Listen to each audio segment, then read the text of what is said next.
Hello guys, welcome back to our channel. ఈరోజు మనము సంగం గ్రామంలో ఉండే భీమలింగానికి అయితే వెళ్తున్నాము. ఇది ఎక్కడ ఉందంటే మన భువనగిరి నుంచి ఒక 10 కిలోమీటర్స్ వెళ్ళంగానే నాగిరెడ్డిపల్లి అనే గ్రామం ఉంటుంది. అక్కడ నుంచి రైట్ తీసుకొని 7 to 8 కిలోమీటర్లు వెళ్తే మన భీమలింగం అయితే ఉంటుంది. ఇక్కడ రీసెంట్గా మన తెలంగాణ ముఖ్యమంత్రి కూడా వచ్చి అయితే దర్శించుకొని అయితే వెళ్ళాడు. ఇక్కడ వచ్చేసి 3 నదులు అయితే కలుస్తాయి. ఒకటి మూసీ నది, పెద్దేరు, చిన్నది. దీన్నే త్రివేణి సంగం అంటారు. అందువల్ల ఈ ఊరికైతే సంగం అని అయితే పేరు అయితే పెట్టారని అయితే చెప్తున్నారు.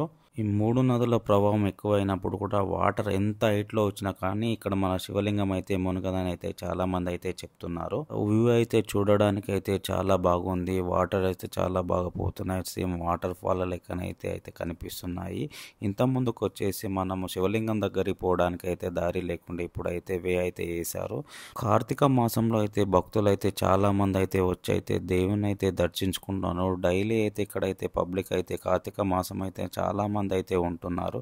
పబ్లిక్ అయితే ఎప్పుడు చూసినా కూడా రద్దీగానే ఉన్నది.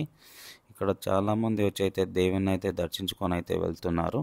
చాలామంది భక్తులు అయితే ఇక్కడైతే మన సత్యనారాయణ వ్రతం అయితే చేయిస్తున్నారు. చాలామంది అయితే వచ్చారు. ఈరోజు కార్తీక మాసంలోని చివరి అమాస కాబట్టి చాలామంది అయితే వచ్చి సత్యనారాయణ వ్రతము మళ్ళీ దీపాలు అయితే ముట్టిస్తున్నారు. చాలామంది భక్తులు అయితే వస్తున్నారు. వచ్చి అయితే మన శివలింగాన్ని అయితే దర్శించుకుంటున్నారు. వచ్చి అయితే కార్తీక మాసంలో మన చుట్టుపక్కల ఉండే గ్రామాల వారు మళ్ళీ హైదరాబాద్ నుంచి కూడా చాలామంది అయితే భక్తులు అయితే వస్తారు. ఇది మనకు సిటీకి 60 కిలోమీటర్ దూరంలోనైతే ఉన్నది కాబట్టి చాలామంది అయితే వస్తుంటారు.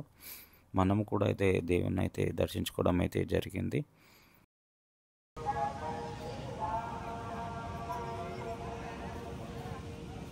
వ్యూ అయితే చాలా బాగుంది. వాటర్ వెళ్తుంది. మనం ఈవినింగ్ టైంలో వచ్చాం కాబట్టి వ్యూ అయితే చూడడానికి చాలా అద్భుతంగా ఉంది. ఇక్కడికి భక్తులు అయితే కార్తీక మాసంలో లాస్ట్ అమావాస్య కాబట్టి చాలా మంది అయితే వస్తున్నారు. వెహికల్స్ అయితే రోడ్ మీద అయితే పార్కింగ్ చేసుకున్నారు.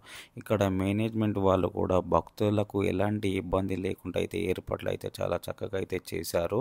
మీరు కూడా వచ్చి అయితే ఈ శివలింగాన్ని అయితే దర్శించుకోండి. మీ ఈ వీడియో నచ్చినట్లయితే like and share and subscribe అయితే చేయండి.